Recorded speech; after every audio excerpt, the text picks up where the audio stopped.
Faiza Malaysia India itu ya. Mbak, saya mau tanya Mbak Faiza, hari ini sehat? Oke, sehat ya. Sudah siap untuk ujian ya? Oke, kalau begitu saya minta untuk kelancaran kegiatan ujian hari ini silakan berdoa dulu. Silakan.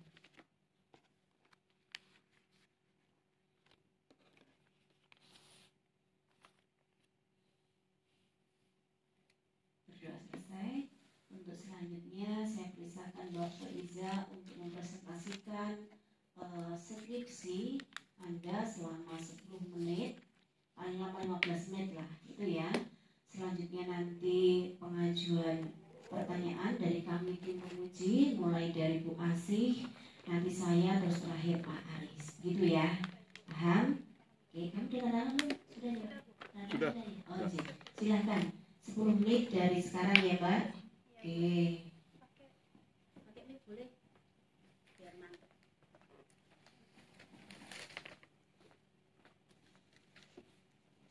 Baik, terima kasih atas kesempatan yang telah diberikan. Bismillahirrahmanirrahim. Assalamualaikum warahmatullahi wabarakatuh. Waalaikumsalam. Selamat siang. Yang saya hormati Ibu Mujiati selaku dosen penguji 1. Yang saya hormati Bapak Aris Danu Nugroho selaku dosen penguji 2. Dan yang saya hormati Ibu Sugiasi selaku dosen penguji 3.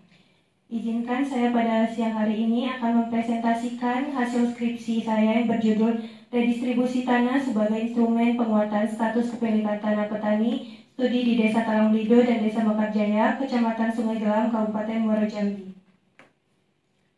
Adapun latar belakang dari skripsi ini yaitu pemerintah memiliki tanggung jawab untuk meningkatkan kesejahteraan masyarakat melalui perubahan struktur penguasaan, pemilikan, penggunaan, dan pemilikan tanah. Hal ini diwujudkan melalui program reforma agraria yang seiring dengan lahirnya Undang-Undang Nomor 5 Tahun 1960 tentang UUPA. Salah satu langkah pemerintah dalam melaksanakan program reforma agraria ini yaitu dengan menerbitkannya Peraturan Presiden Nomor 86 Tahun 2018 tentang reforma agraria. Aturan ini menjelaskan secara rinci mengenai teknis pelaksanaan reforma agraria. Dalam skripsi ini membahas mengenai pelaksanaan redistribusi tanah yang berasal dari tanah ex-HGU. HGU sendiri diatur dalam UUPA dan Peraturan Pemerintah Nomor 18 Tahun 2021 Pasal 22 Butir 1. Pelaksanaan redistribusi tanah ini berada di Desa Talanglido dan Desa Mekarjaya yang ditetapkan sebagai lokasi pelaksanaan redistribusi tanah yang merupakan tora yang berasal dari tanah ex-HGU yang telah habis masa berlakunya atau tidak diperpanjang.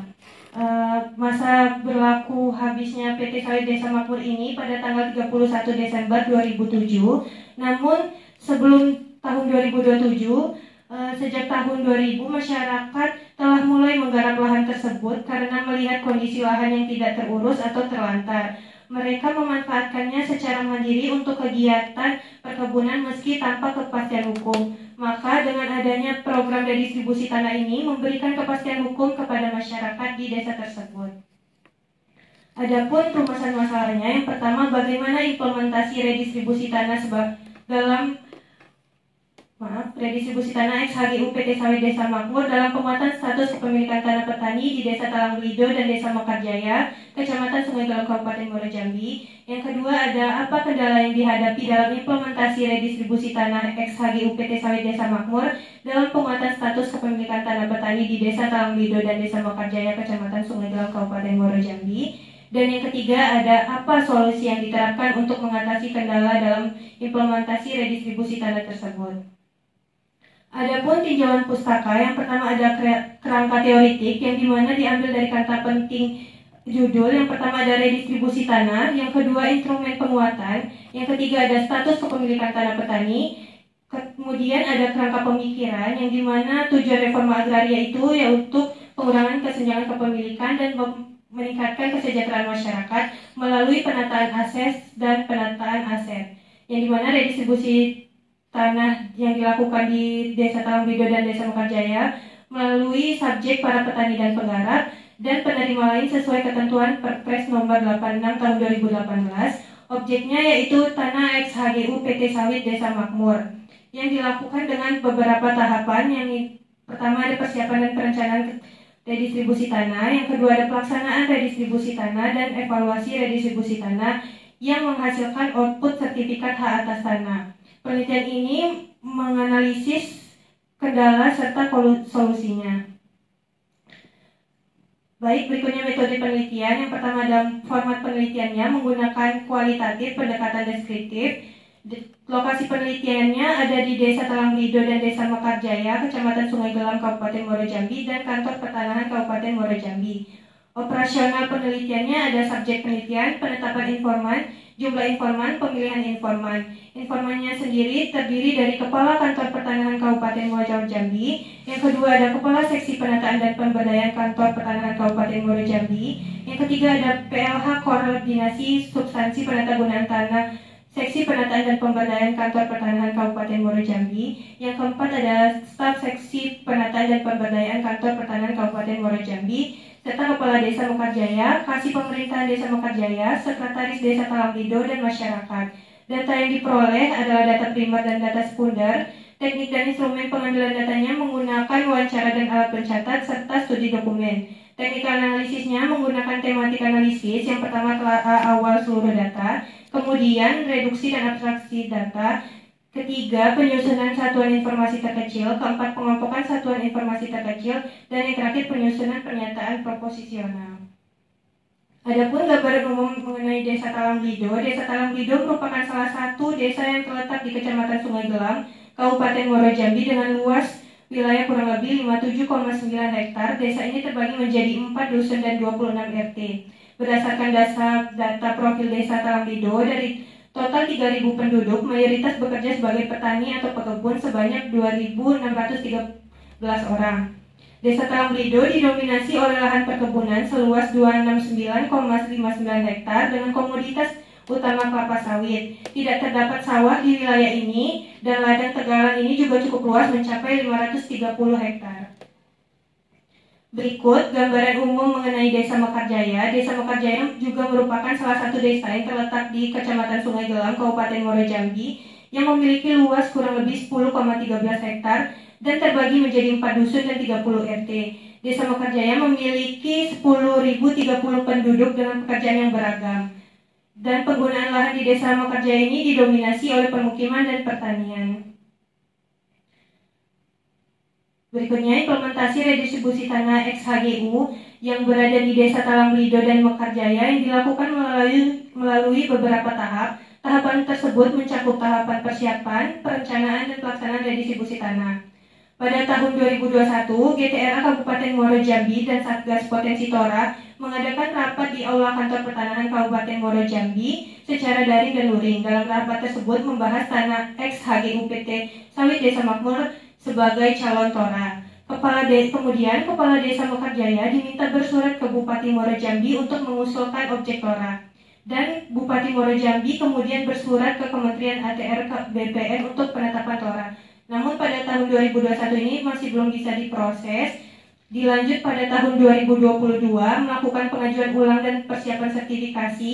Diselenggarakan musyawarah desa untuk membentuk tim desa dalam menangani sertifikasi Tora, menyusun berkas administrasi, dan membahas batas wilayah antar desa.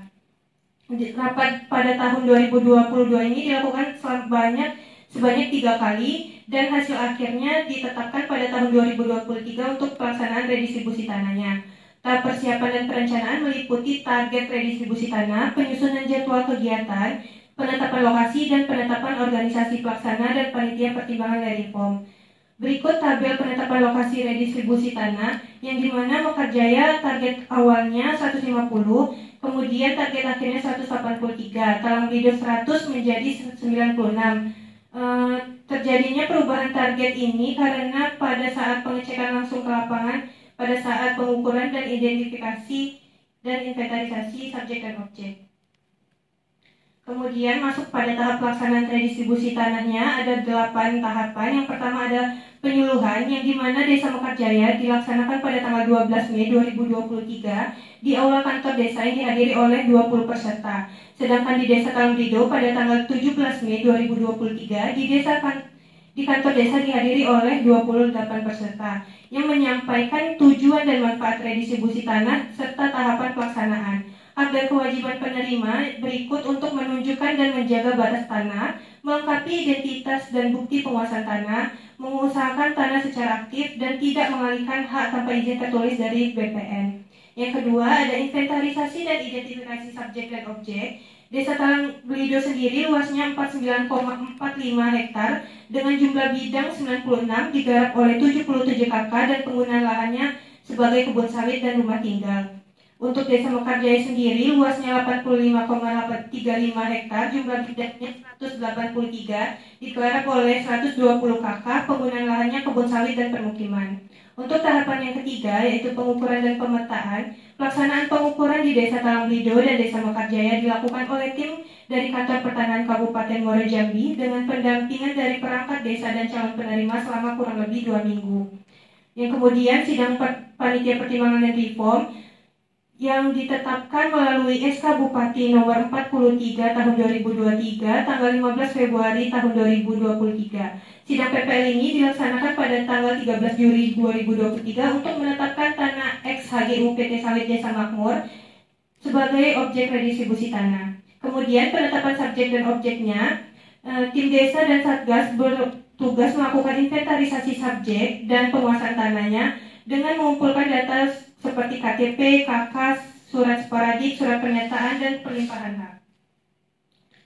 Selanjutnya ada penerbitan surat keputusan redistribusi tanah. Surat keputusan redistribusi tanah ini diterbitkan oleh Kepala Kantor Pertanahan Kabupaten Muaro Jambi berdasarkan SK Kantor Wilayah BPN Provinsi Jambi nomor 19 tahun 2023 tanggal 22 Desember 2023. Kemudian ada tahapan pembukuan hak dan penerbitan sertifikat. Pelaksanaan penerbitan sertifikat di Desa Talangrido dan Desa Mekarjaya pada tahun 2023 telah mencapai target secara 100%, tetapi dokumen seperti SK pemberian haknya dan buku tanah tidak dapat dilampirkan karena keterbatasan akses dari pihak yang berwenang.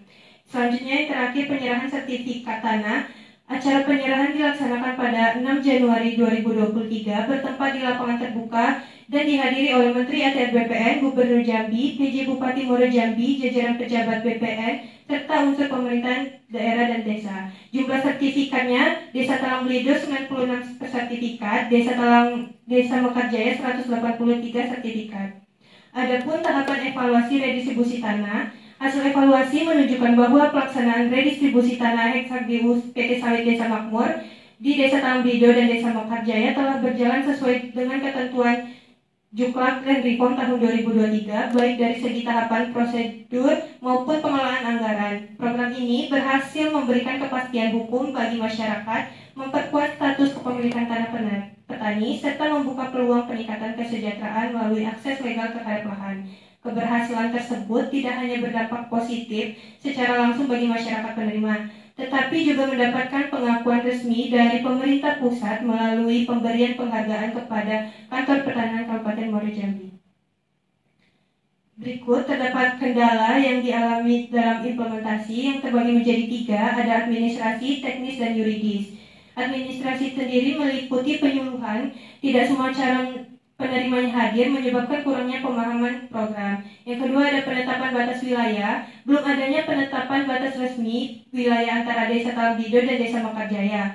Kendala teknis meliputi dalam pengukuran bidang, banyak bidang belum dipasang tanda batas, menghambat pengukuran, penunjukan batas tidak jelas dan berbeda dengan dokumen alas hak dan saksi batas tidak hadir. Untuk kegiatan pengumpulan dokumen identitas dan alas hak, masyarakat belum menyerahkan dokumen alas hak tepat waktu. Kendala yuridisnya meliputi masyarakat yang belum memahami larangan pengalihan hak selama 10 tahun. Untuk solusinya, yaitu menjadwalkan ulang penyuluhan, perangkat desa turun langsung dan disediakan modul ringkas. Yang kedua, penyelesaian difasilitasi oleh Setda Muaro Jambi sesuai Permendagri nomor 88 tahun 2017. Solusi teknisnya sendiri terdiri dari disediakan patok sementara sebelum pengukuran agar tim dapat bekerja lebih efisien, Diadakan penyuluhan teknis dan pengecekan dokumen dilakukan sebelum turun ke lapangan, serta jadwal disesuaikan dan perwalian saksi diizinkan oleh kepala desa. Untuk kendala yang kedua, solusinya pengumpulan dokumen identitas alas hak. Masyarakat belum menyerahkan dokumen alas hak tepat waktu. Untuk solusi yuridis, yaitu melakukan edukasi hukum melalui penyuluhan dan penyediaan panduan serta cetak sederhana. Berikut untuk kesimpulan dari skripsi ini, yang pertama ada redistribusi tanah ex HGUPT Sawit Desa Makmur di Talang Blido dan Desa Mekarjaya telah dilaksanakan sesuai prosedur dalam Perpres nomor 86 tahun 2018 dan Juklat Land Reform tahun 2023. Tahapannya mencakup mulai dari penyuluhan hingga penerbitan sertifikat hak milik. Kegiatan ini memperkuat status hukum tanah petani dan memberikan kepastian hukum atas tanah garapan turun-menurun. Pelaksanaan ini juga sejalan dengan Peraturan Presiden Nomor 62 Tahun 2023 yang menekankan percepatan reforma agraria melalui skema partisipatif dan terkoordinasi. Yang kedua, terdapat hambatan administratif berupa batasan wilayah desa yang belum jelas, hambatan teknis terkait ketidakadaan tanda batas tanah, serta kendala yuridis karena masih adanya ketidaktahuan masyarakat soal larangan pengalihan hak selama 10 tahun. Untuk kesimpulan yang ketiga, yaitu solusi yang dilakukan mencakup koordinasi antar instansi, penjadwalan ulang pengukuran, dan edukasi hukum kepada masyarakat. Pendekatan ini menunjukkan bahwa redistribusi tanah tidak hanya mengedepankan aspek legal, tetapi juga menjamin keadilan dan kelayakan penerima manfaat. Adapun saran dari skripsi ini, yang pertama, Kantor Pertanahan Kabupaten Muara Jambi perlu menjaga konsistensi dalam menjalankan seluruh tahapan redistribusi tanah sesuai dengan Peraturan Presiden Nomor 86 Tahun 2018 dan Perpres Nomor 62 Tahun 2023, terutama dalam aspek pelaporan dan evaluasi. Hal ini penting untuk menjamin keberlanjutan kebijakan sebagai acuan bagi wilayah lain. Yang kedua, ada diperlukan koordinasi antara pemerintah desa dan kantor pertanahan untuk menyelesaikan batas wilayah antara Desa Talang Blido dan Desa Mekarjaya. Petugas pelaksana juga perlu mendampingi warga dalam memasang tanda batas. Selain itu, penyuluhan terkait larangan pengalihan hak tanah selama 10 tahun harus dilakukan secara berkala dengan bahasa yang mudah dipahami. Untuk poin yang ketiga, masyarakat penerima redistribusi tanah diharapkan mengelola tanah secara produktif dan bertanggung jawab. Tanah sebaiknya digunakan untuk kegiatan yang mendukung penghidupan keluarga dan tidak langsung dialihkan. Pengelolaan yang baik merupakan tanggung jawab atas amanah negara. Sekian presentasi dari saya berikan kepada Ibu Ujet. Terima kasih. Selanjutnya saya persilakan ke Bu Asih untuk mengajukan. Bismillahirrahmanirrahim.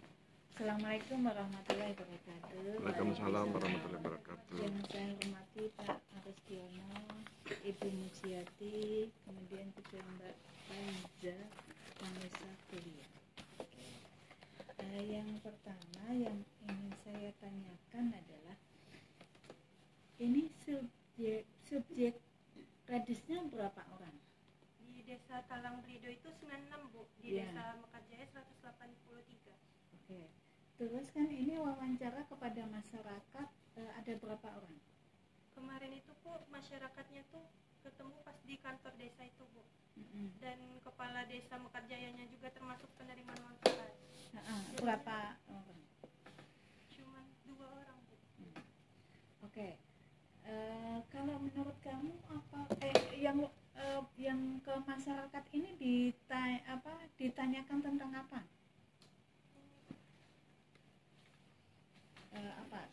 Berkaitan dengan apa yang ditanyakan itu? Ditanyakan apakah program Redis ini dapat memperkuat status kepemilikan tanah petani itu, Bu. Mereka kan sebelum adanya Redis ini kan menggarapnya cuman tidak secara resmi gitu, Bu. Oke. Nah, kalau 2 orang itu, apakah itu benar-benar mewakili yang katakanlah ratusan orang itu? Argumentasimu gimana? Apakah bisa itu bisa ditanyakan kan manfaatnya apa gitu ya, mungkin harusnya gitu ya. Apakah jangan-jangan nanti ketika ada yang lainnya itu mengatakan enggak ada manfaatnya itu misalnya gitu ya. Nah, dua orang ini kan terus kemudian diambil kesimpulan bahwa ini memberikan manfaat gitu kan, redis ini gitu. Nah, argumentasinya apa? Kenapa dari ratusan orang itu hanya 2 orang yang diambil? Nah, kenapa itu akhirnya kamu bisa menyimpulkan bahwa kayak ini ada manfaatnya gitu? Distribusi ini pada saat penyerahan sertifikat itu, Bu, sertifikat kan bentuk bukti nyata secara sah hukum, Bu. Iya. Ya, tapi jangan-jangan dari sisi masyarakatnya merasa ini sih ya misalnya nggak tahu kan, tadi kan yang ditanya 2 orang aja. Nah, jangan-jangan yang lain tuh merasa ini sih biasa. Ya, ini kan kewajibannya pemerintah mensertifikatkan gitu loh. Mungkin seperti itu. Nah, itu gimana tuh? Ini kan penelitian kualitatif ya. Ya. Gimana tuh? Ada nggak argumentasimu bahwa ya dari 2 orang ini bisa akhirnya bisa diambil kesimpulan bahwa redis ini memberikan manfaat gitu misalnya? Apa argumentasimu apa? Iya, Bu, bisa karena yang tadi mereka bilang dari yang penyerahan sertifikat itu, Bu, jadi bukti kepemilikannya itu secara sah hukum. Ya, kalau ini jangan-jangan 2 orang itu ya karena ini kebetulan aja gitu loh, dia merasa bahwa ini redistribusi ini bermanfaat. Nah, yang lainnya kan nggak tahu kita. Nanti ini ya dibahas oleh Pak Aristiono yang ahlinya itu gitu ya, gitu ya. Yang ini, oke. Yang kedua, ini kan kenapa pertanyaannya kenapa 2 desa ini diredistribusikan bukan di PTSL kan? Ada nggak? Kenapa?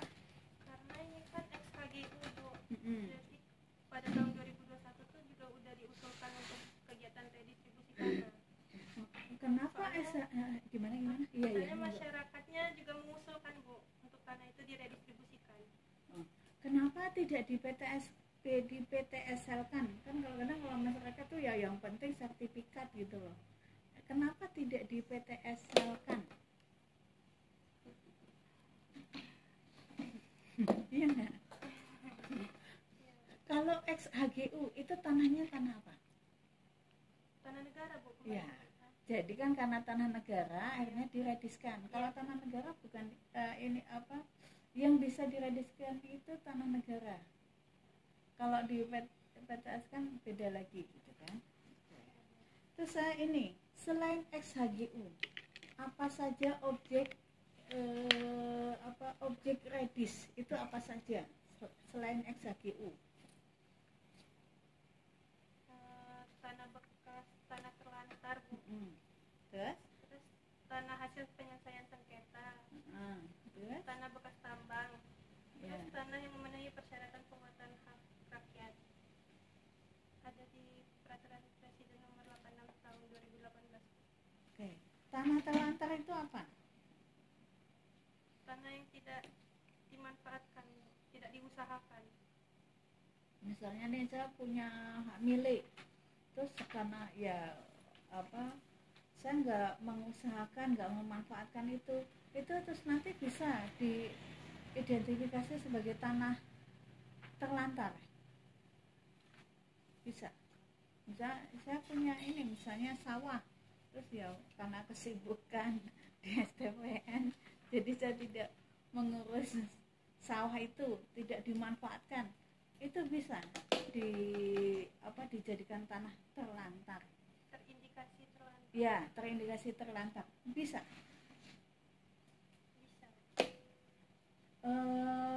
Bisa kan, berarti ketika ada orang yang memanfaatkan tanahnya, ya udah nanti bisa dijadikan teridentifikasi sebagai tanah terlantar, terus nanti diambil alih oleh negara, gitu.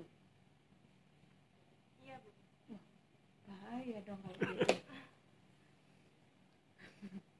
Tidak ada syarat apa gitu sampai ada ketentuannya enggak itu? Sampai akhirnya ya pertama identifikasi tanah terlantar, terindikasi terlantar, terus kemudian sampai jatuh penetapan terlantar itu tidak ada apa gitu ketentuannya, nggak ada ya? Yang XHGU ini ya Bu? Bukan, yang tanah terlantar. Misalkan ini sidang seterusnya kan, jadi saya boleh nanya yang lainnya gitu ya. Apa? Ada nggak ketentuannya apa hanya misalnya saya setahun nggak ngurus sawah ini, terus akhirnya ya terindikasi terlantar, terus nanti ketika saya ini juga akhirnya jadi tanah terlantar gitu Pak?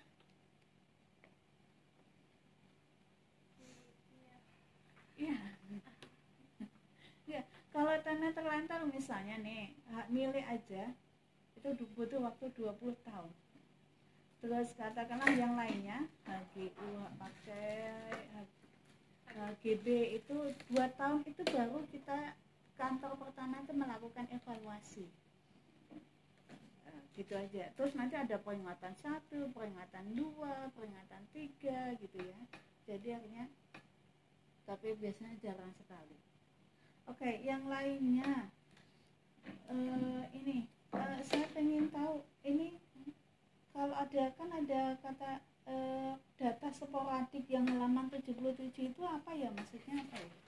Data sporadik kan di wawancara itu misalnya mengatakan data sporadiknya belum surat iya surat 77 ada kadang tidak cocok dengan data sporadik yang mereka punya, maksudnya apa ya 77 dengan luas tanahnya itu Bu?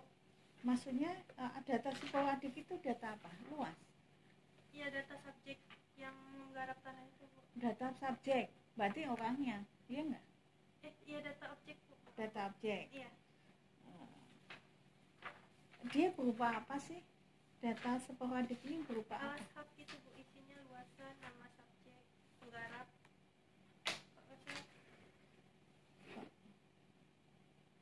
Kalau dia XHGU, dia punya data apa ya alas haknya ya?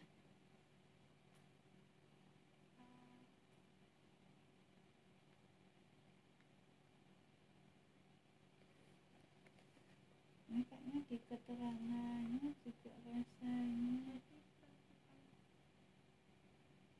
Ya, dia hanya mengatakan data dokumen sporadik. Setelah dicek dokumen sporadik, harusnya ada penjelasannya dia. Dokumen sporadik itu apa gitu. Nanti dilengkapi ya. Pendekatan adaptif apa? Saya nggak ingat jawaban. Apa halamannya? Tapi kok ini ada pendekatan adaptif. Maksudnya apa ya?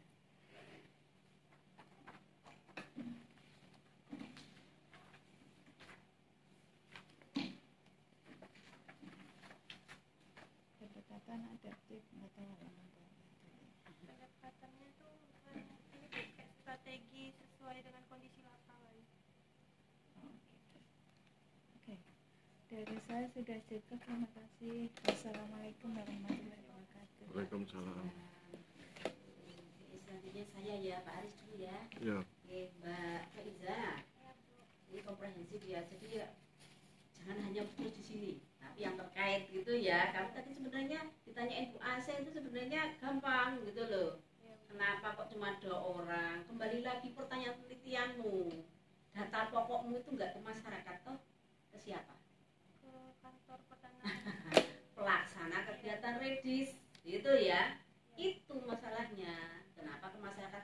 Boleh ke masyarakat hanya tanya kuat tidak dengan sertifikat itu berarti menguatkan status hak mereka gitu loh, kembalinya ke situ. Nah, kenapa nggak ke masyarakat gitu loh ya.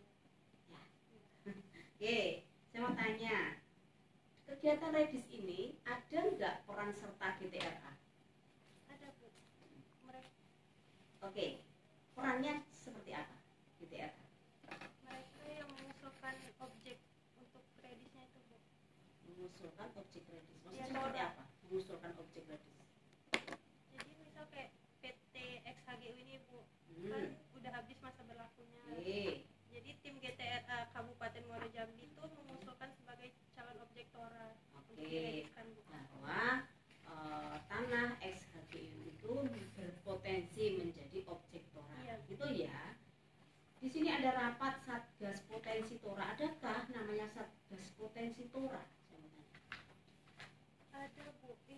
di mana adanya Satgas Potensi Tora.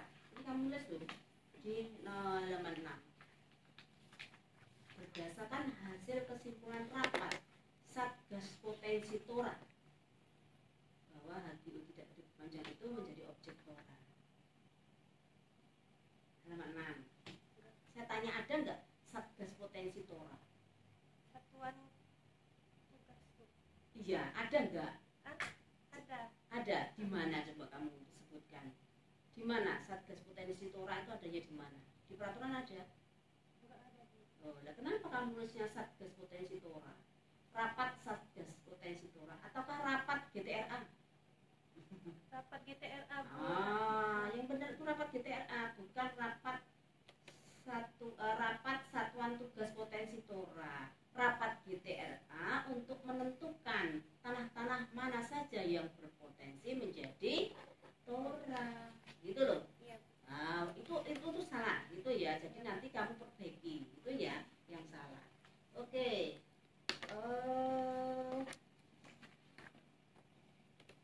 Jadi GTRA itu tugasnya ya mengusulkan mana-mana saja yang menjadi Tora gitu ya. Oh gitu. Terus kalau sudah ada ini terus apa lagi yang dilakukan oleh GTRA, tim GTRA? Mereka mengadakan rapat, Bu. Mengajak kantor pertanahan Kabupaten Muaro Jambi tadi dengan kepala-kepala desanya untuk membahas mengenai objek-objek yang mau direvisi itu. Nah, gitu. Ketuanya GTRA siapa sih? Bupati. Bupati itu ya. Kantor pertanahan sebagai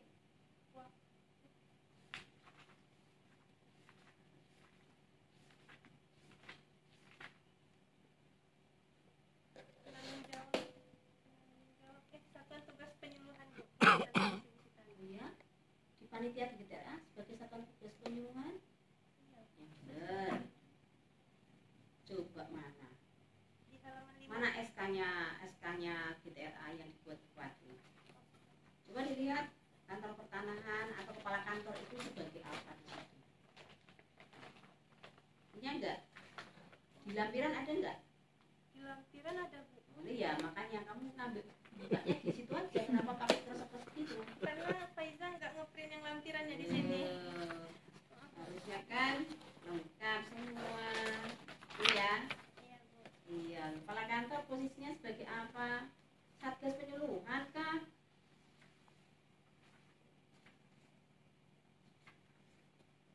Kalau yang di provinsi itu, Bu, sebagai penanggung jawab. Kalau di Kantan?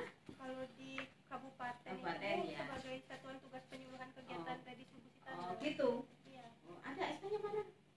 ada, Bu.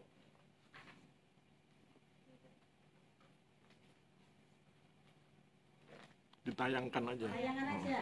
Ada di situ. Oh ya, ada soft copy-nya. Ada. Yo, tayangkan.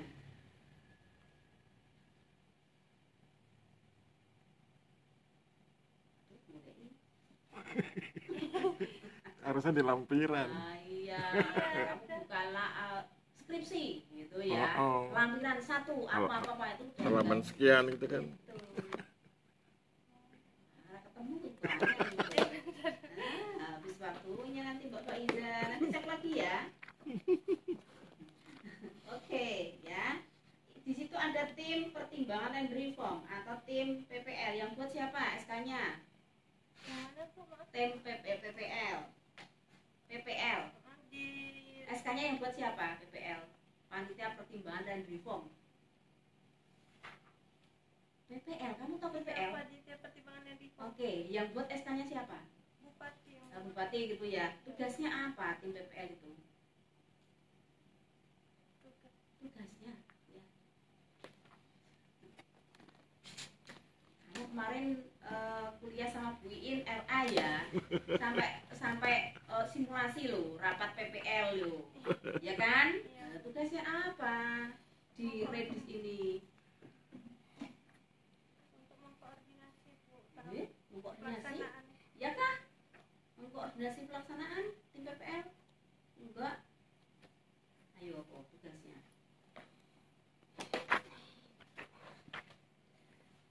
PPL. Mana Bapak Iza? sehingga harus rapat. Rapat itu untuk menentukan apa? Kan ada rapat pertimbangan dan reform. Iya, Bu. Setelah dilakukan identifikasi subjek objek. Nah, berarti tugasnya untuk apa? Menginventarisasi dan identifikasi subjek objek. Yang menginventarisasi si tim PPL-nya, Iya, sama bukan perangkat desa. satgas, bukan satgas. Oh, satgas.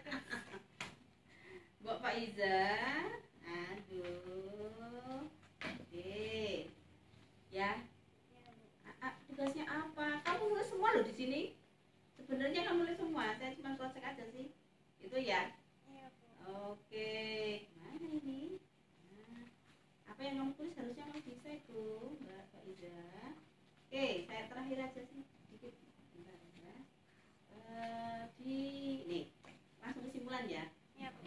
Oke, kesimpulan di sini Anda menuliskan bahwa mulai dari mana titiknya? Ini terlalu panjang di kesimpulan ini. Selaras dengan peraturan Perpres 62/2023, kamu bahas di dalamnya Perpres itu 62 tahun 2023, Bu. di dalam. Di dalam enggak, Bu? Kenapa justru kamu nyinggung Perpres katanya? Untuk kemarin tuh diselarasin aja, Bu, dengan Perpres nomor 86 tahun 2018. Selaras itu maksudnya gimana? Sejalan Eh? itu, Bu. Selaras itu sejalan. Maksudnya gimana sih? Bahwa kegiatan itu kegiatan redis sesuai dengan Perpres 86/2018 itu sejalan dengan Perpres 62/2023. Maksudnya gimana? Sejalan itu. Jadi ada kesinambungan Dengan itu ya. antara Perpres. Iya, memang itu kan percepatan RA. Itu ya. Iya, Bu. Itu ya, Mbak ya. Oke. Terus nih di sini. Kegiatan RA pelaksanaan regis ini mencerminkan upaya percepatan realisasi TORA serta penguatan kepastian hukum dan pemberdayaan subjek penerima melalui skema yang partisipatif dan terkoordinasi. Coba jelaskan partisipatifnya seperti apa, terkoordinasinya seperti apa. Partisipatifnya tuh dari bantuan masyarakatnya, Bu, dalam pelaksanaan kegiatan redis ini. Kan penting, Bu. Oke, bantuan masyarakat. Contohnya, contoh real bantuannya masyarakat seperti apa? Hadir pada saat penyuluhan, Bu, Oh, untuk iya. mereka paham Oke, pelaksanaan kegiatan hadir redis. ya. Terus apa lagi? Menunjukkan tanda batas, Bu, pada saat pengukuran. Apalagi hadir penyuluhan walaupun cuma 20 orang, 28 orang dari sekian banyak. Iya, Bu. Ya, itu kan salah satu kendala juga Iya, kan? Bu. Ya, sehingga dia nggak paham. Iya. Gitu. Saya mau tanya tadi, salah satu kendalanya adalah ketidakpahaman masyarakat tentang kewajiban tidak boleh mengalihkan. Ya, Iya. kamu tahu apa namanya? Buktinya apa bahwa dia tidak paham untuk mengalihkan tuh? Apakah ada bukti yang sudah mengalihkan? Gitu ya. Itu kan harus ada buktinya bahwa ora paham ini karena apa? Ternyata baru 2 tahun sudah dijual misalnya. Nah, ada buktinya enggak? Enggak sih, Bu. Mereka cuma protes pada saat ada larangan pengalihan hak itu. Jadi mereka, Protesnya gimana? ya kok udah dikasih sertifikat tuh nggak boleh dialihkan dalam waktu kurun 10 tahun itu. Oh gitu, protes. Artinya protes memang. Iya, Bu, jadi kayak mereka tuh aturan kan itu emang udah ketentuannya, Bu. Gitu ya. Oh, salahnya nggak datang gitu ya. Kewajiban itu nggak banyak yang didengarkan nggak gitu. datang. Saya kira ada bukti bahwa dan itu juga bukan kendala sebenarnya ya. Bukan kendala. Ini kan kamu membahas mengenai pelaksanaan ya. Nah, itu kan bukan kendala dari pelaksanaan sebenarnya ya. Bahwa kendala itu yang ditemui pada saat mulai persiapan perencanaan sampai penyerahan sertifikat sebenarnya ya. Itu bukan masuk kendala menurut saya ya. Masuk ke Itu evaluasi. yang lain gitu ya. Seperti itu. Itu ya. Terus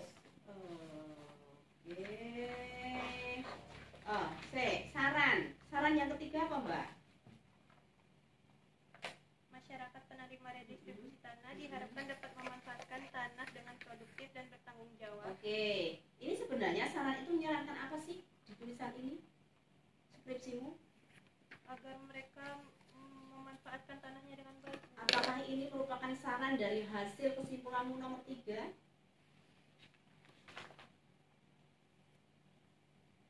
Mengenai solusi, di situ solusi terkait mencangkup koordinasi antar instansi dalam penyelesaian batas wilayah, penjadwalan ulang pengukuran. Ada apa di situ di dalam solusi itu? Kenapa kamu terus menyarankan ke masyarakat gitu loh? Padahal ini kan solusi kendala. Gimana? Ini saran untuk masyarakat yang untuk kurang paham itu. Yo, sarannya gitu ya? Iya. Kurang paham. Terus sebenarnya tanah itu kalau sudah diberikan dengan oleh regis itu dikelola dengan baik, Iya. jangan dijual karena itu pemberian gitu maksudnya. Nyambungnya seperti itu ya. Iya. Sehingga jangan dijual, jangan dialihkan gitu. Cuman sistematika ininya ya, sistematika penyusunan kalimatnya saja sehingga seakan-akan tidak link dengan kesimpulan yang ketiga. Itu ya, Mbak Iza. Iya, Bu. Oke. Terus satu lagi. Definisinya redistribusi tanah itu apa?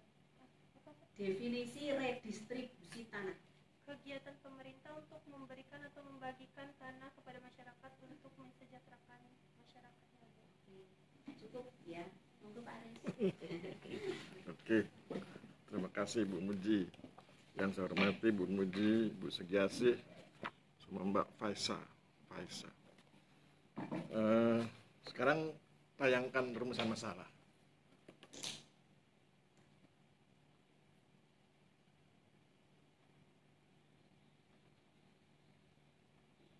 Oke.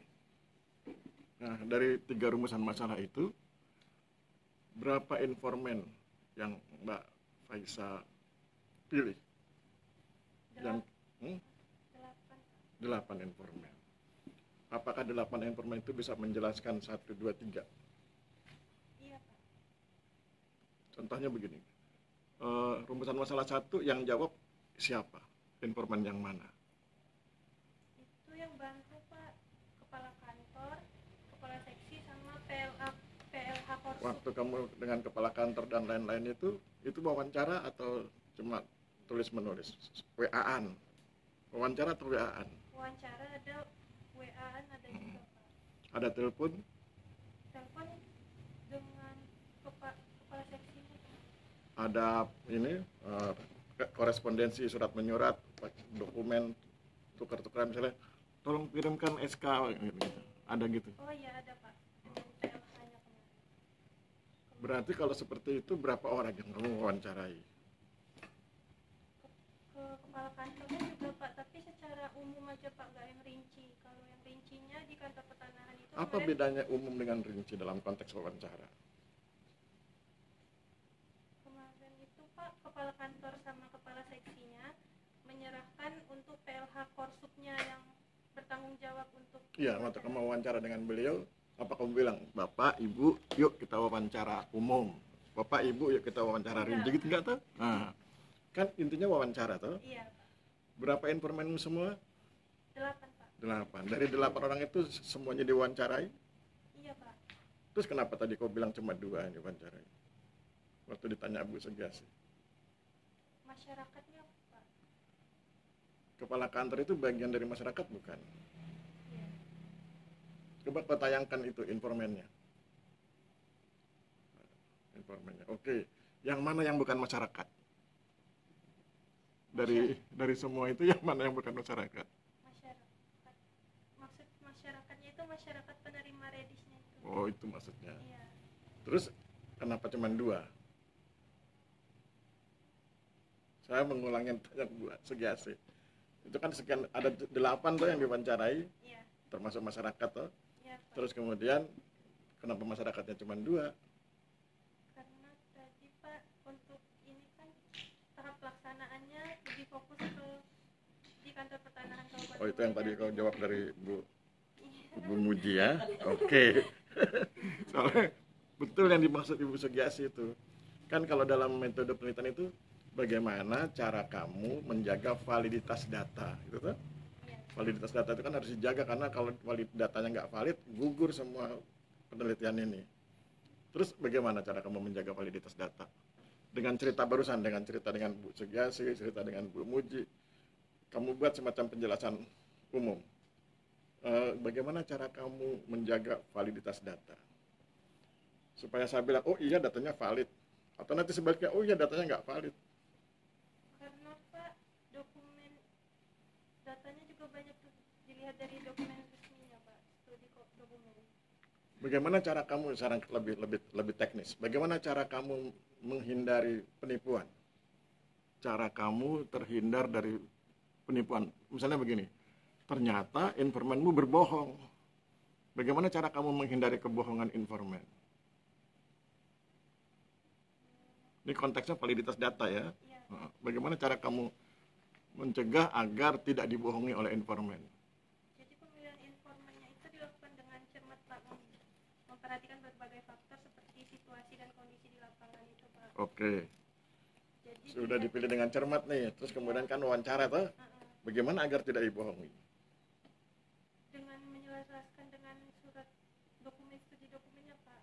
Oke, itu cara kamu menjaga validitas data ya. Iya Pak. Oke, sekarang kan dari cerita tadi dengan Bu Muji terungkap bahwa ada protes dari masyarakat tentang larangan pengalihan hak atas tanah ya. Iya Pak. Nah, protes masyarakat terhadap larangan pengalihan hak atas tanah itu dalam konteks rumusan masalahmu, coba tayangkan lagi rumusan masalahmu. Itu. Ya. Iya Pak. Nah, dalam konteks rumusan masalah, protes masyarakat terhadap larangan pengalihan hak atas tanah itu masuk di wilayah yang mana? Yang rumusan masalah 1, 2, atau 3? Protes itu. Protes masyarakat. Pak, Apa alasannya masuk di 2? nggak masuk di ketiga-tiganya sebenarnya. Tapi maksudnya itu Oke, nggak masuk di ketiganya. Kalau tidak masuk di ketiganya, apa pentingnya kamu sampaikan? Ada di naskah ini nggak? Ada di naskah? Ada di naskah skripsimu nggak tentang protes itu? ada Pak di Kendala. Kamu bilang di Kendala, kenapa tadi kau bilang nggak ada? Jadi yang betul itu jawaban lisanmu atau teks naskah skripsimu? Teks Pak. Naskah skripsimu. Berarti protes masyarakat terhadap larangan pengalihan hak atas tanah masuk di Kendala Pak. masuk di rumusan masalah Kedua. di kedua. Kenapa itu dianggap kendala? Sebenarnya itu penemuan di lapangan sih Pak, di tahap untuk tahap evaluasi. Itu kan sudah selesai tuh. Iya. Kalau sudah ada protes berarti kan sertifikatnya sudah diserahkan. Kendala itu kan ketika sedang berproses. Iya, tahap pelaksanaannya. Berarti bukan di situ kan? Iya Pak. Tadi kan sudah diklarifikasi Bu Muji ya. Iya. Masuk dievaluasi. Iya, di evaluasi. Berarti nggak masuk di situ. Nah, kalau tidak masuk di situ, apa sih kendala yang paling urgen di rumusan masalah 2 itu? Paling urgen ini Pak di penyuluhan Pak, partisipasi masyarakatnya.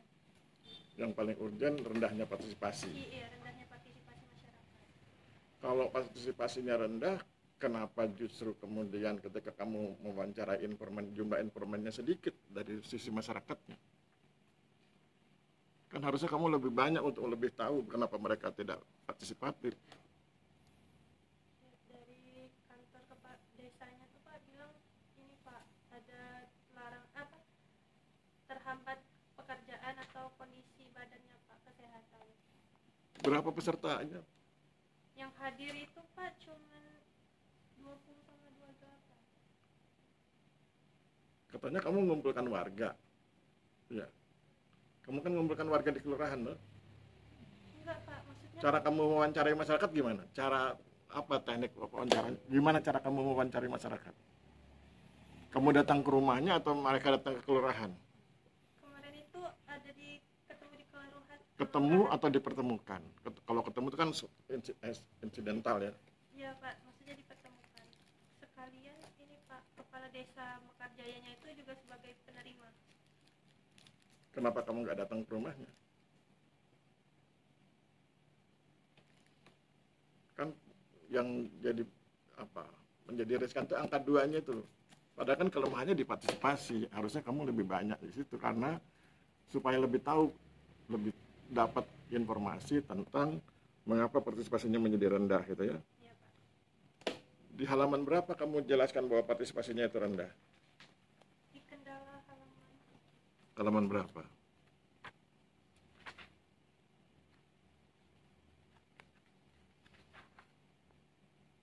Ini kan ada banyak nih, kendala administratif, kendala teknis, kendala yuridis, di halaman berapa?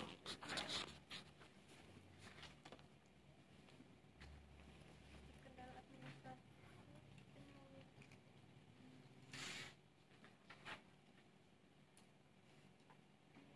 Di halaman 75, Pak.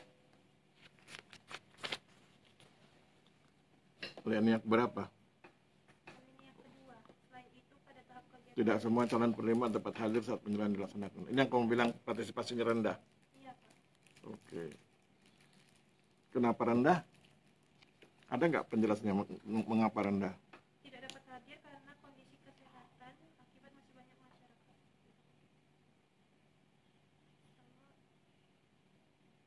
Terus kan ada solusinya tuh. ya, Nah, solusinya apa ketika mereka partisipasinya rendah? penyuluhan ulang, Pak. Oh, berarti sudah terselesaikan. Jadi diulang penyuluhannya. Iya. Nah, ketika penyuluhannya diulang, yang hadir banyak. Data yang pas berita acara penyuluhan selanjutnya nggak ada, Pak. Terus bagaimana kamu bisa tahu bahwa itu sudah menyelesaikan kendala? Bagaimana kamu bisa tahu bahwa solusi yang diterapkan sudah berhasil mengatasi kendala? Nggak ada datanya. Terus kamu cuma bilang solusi terus nggak ada hasilnya gitu, masa gitu? Masa sih nggak ada datanya?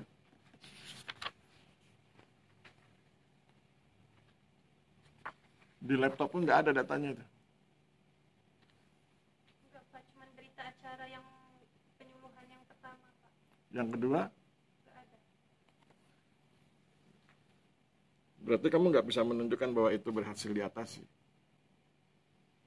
Bahwa kendala partisipatif itu diatasi dengan penyuluhan ulang, oke? Tapi kamu tidak berhasil menunjukkan bahwa apakah kendala itu telah berhasil diatasi, gitu tuh. Karena juga perangkat desa tuh turun ke lapangan gitu, Pak.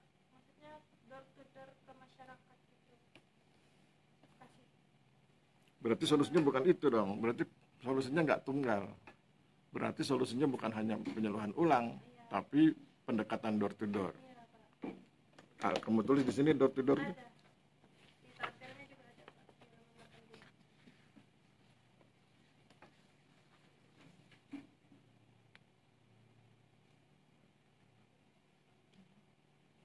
Mana? Nggak ada tuh halaman 82. Nggak ada tulisan door to door. Oh, maksudnya tuh ini, Pak, perangkat desa langsung turun langsung Iya, gitu. nggak ada tuh di sini. Di tabel itu. Oh, ini turun langsung itu. Oh, maksudnya door to door itu turun. Oke. Oh, nggak meyakinkan ya.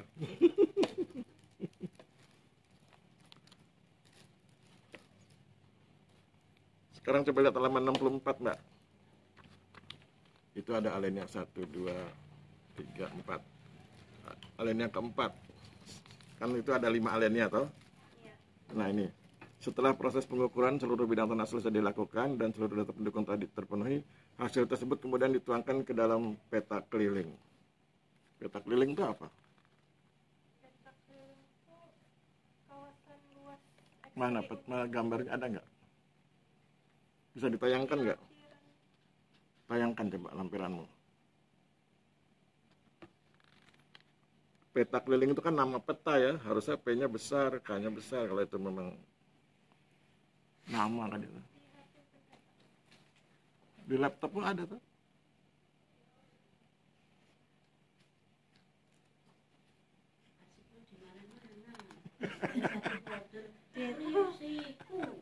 tersebar. Nggak ada. Kalau nggak ada nggak lulus kamu. Itu Ada di lampiran nomor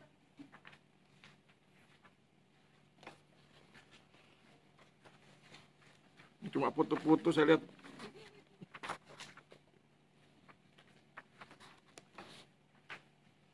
Peta administrasi ada.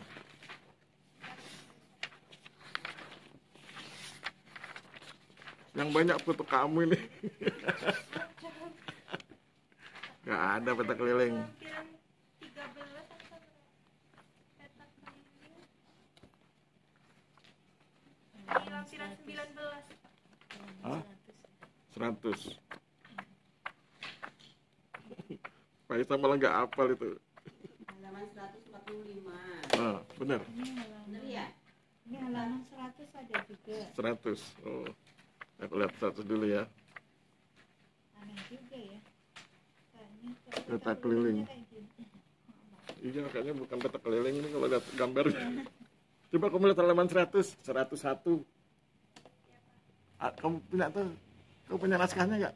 Lampirannya Terus gimana cara saya, bagaimana kita ngujinya?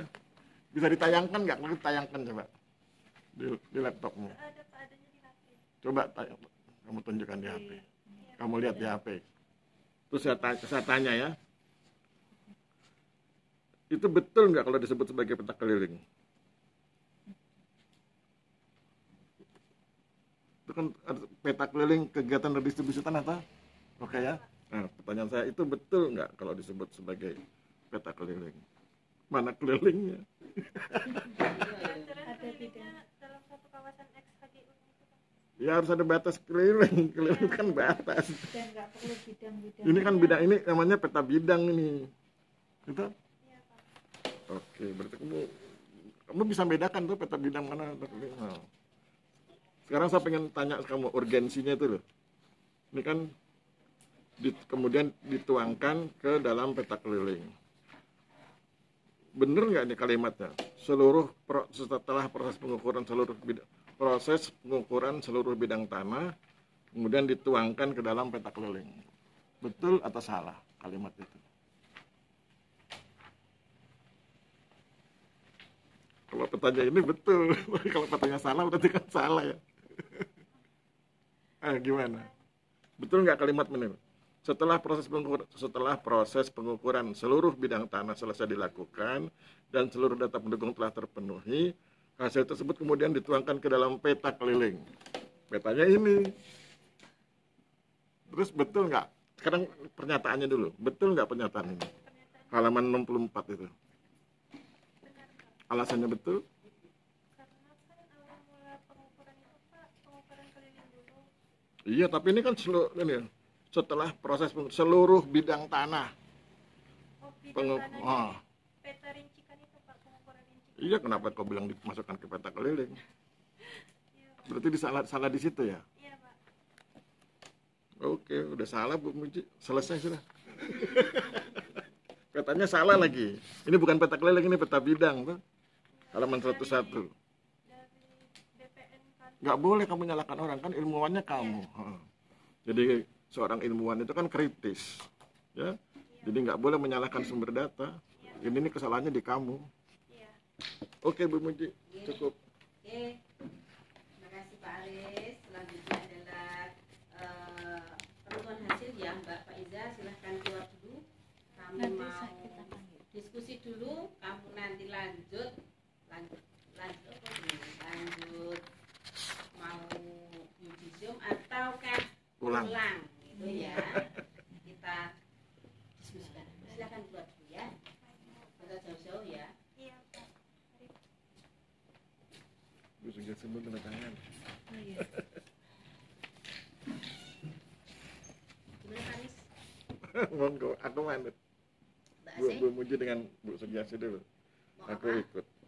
Nilainya? Oh iya, berapa nih? Maksimal menurut saya. Hmm. Berarti maksimal. Pak Aris? Aku manut. Aku ikut Bu. Tapi kalau Ikut Bu Muji ya. nggak apa-apa, terserah gimana.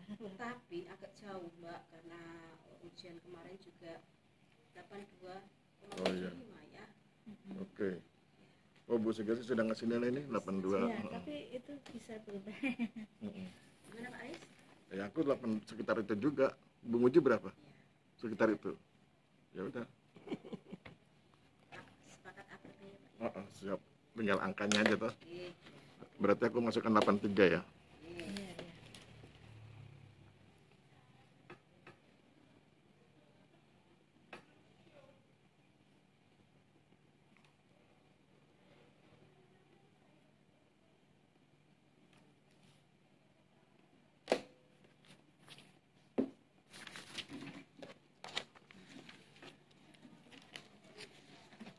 Nilai akhirnya 82,59 Bu Muji. Iya, Pak.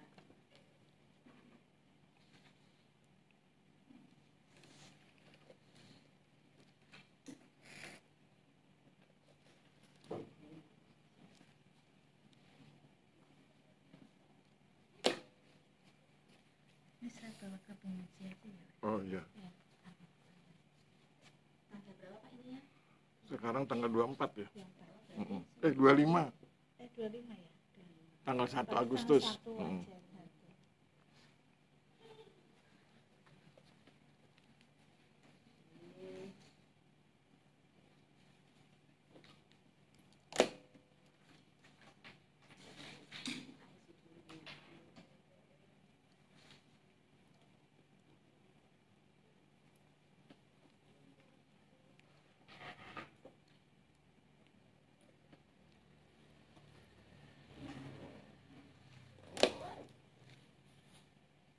Cak, tolong Mbak Asin suruh masuk ya. Iya, sudah ya. Sudah tuh Pak? Sudah nih nilainya. Sekalian tanda tangan. Bu Muji.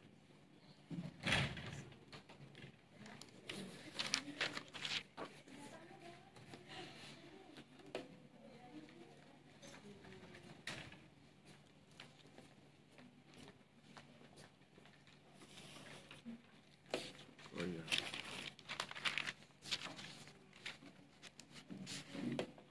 Gimana Pak Iza?